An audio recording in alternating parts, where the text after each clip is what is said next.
be rebelling against this regime, including the border who are feeling the weight of the high cost of petrol.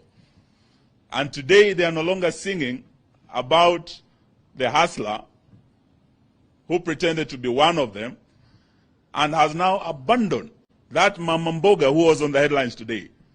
We want to thank you, the media, for calling out William Ruto and his lies, and for exposing the big lie that was using the mamambogas and the bodas and the hustlers to get to power and then forgetting about them.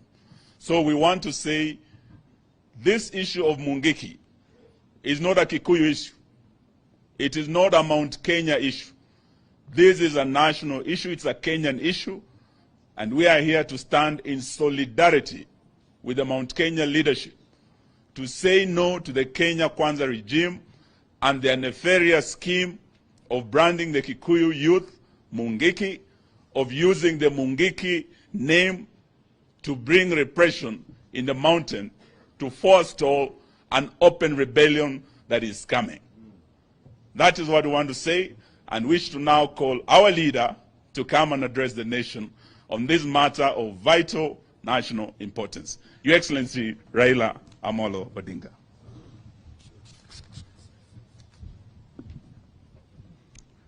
Thank you. Today was a day for the leadership from